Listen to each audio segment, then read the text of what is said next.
xilli maalintii shalay ahayd uu qarax ka dhacay degmada Xamarweyne kaasoo geystay khasaare isugu jira dhimasho dhaawac iyo burbur hantiyadeed ayaa mas'uuliyiin ay horkacisay gudoomiye ku-xigeenka arrimaha bulshada maamulka gobolka Banaadir ayaa waxa ay xalay booqdeen dhaawacyadii la geeyay isbitaalada Digfeer Madiino Iqra iyo isbitaal Ummu waxa ayna ogaanayeen dadkii ku soo dhaawacmay qaraxa xaaladooda dadka dhaawaca soo gaaray ee isbitaalka ku jiro waxaa kamid ahaa Allah caafiye Maxamed Ibraahim Biibaaye oo ka tirsanaa warbaahinta qaranka agaasimaha isbitaal Madiina Maxamed Yuusuf ayaa ka waramay sida ay ula tacaalayaan dadka la keenay isbitaalka hadda gudoomiye labadiina waa ku dhaasatay anaga waajibaadkana saaran waxa waaye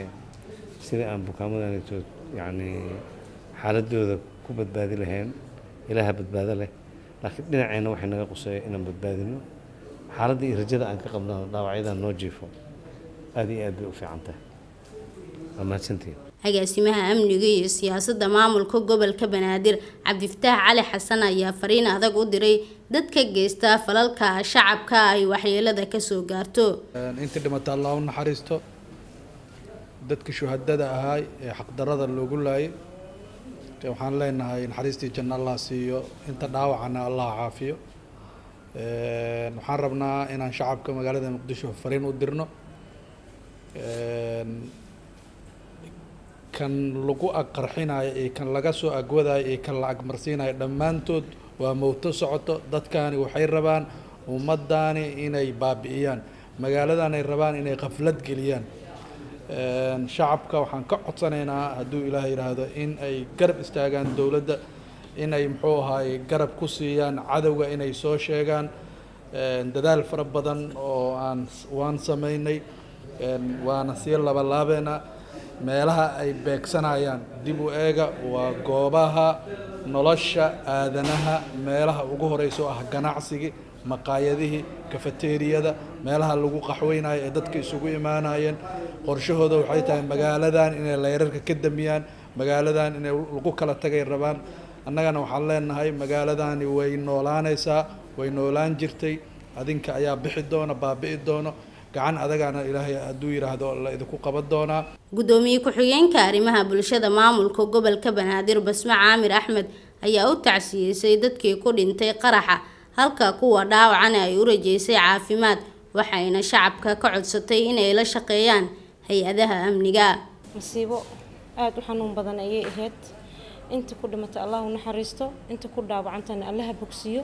dhammaan waxa dhaawacmay waa ummadda Soomaaliyeed shacabkii Soomaaliyeed aan waxba aan galabsan ku nool caasimadda gobolka Banaadir waxaan u mahad celinayaa dhammaan dhaqaatiirta Soomaaliyeed ee isbitaalada la wada geeyay dhaawacyada aan dhamaantooda dhaawacyada inaan soo booqano aan ugu nimid aan la wadaagno xanuunkii gaaray walaalaheena Soomaaliyeed inaan la qaybsano eheladoodii xanuunkii insha Allah waxaan alla ugu baryeynaa inuu Ilaahay caafimaad siiyo dhaqaatiirta agaas hadda waxaan ku sugnaa isbitaalka weyn ee Soomaaliya isbitaal Madiino agaasimihi isbitaal Madiino agaasimi aad u mahadsantiin adii dhaqaatiirtaba dhammaantiina dhammaan dhaqaatiirta Soomaaliyeed ee isbitaalada ka wada shaqeey maanta dhaawac u gargaaray eegana waxaan leeyahay dhammaan waa mahadsantihiin dadka Soomaaliyeed waxaan leeyahay inaan la shaqeyno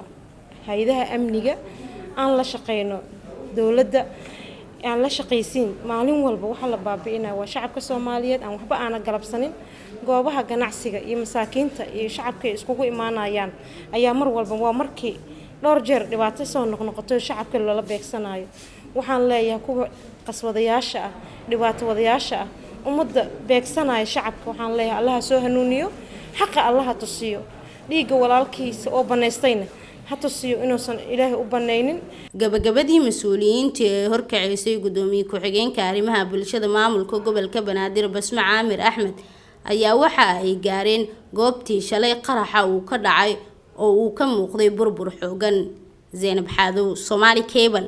magaalada Muqdisho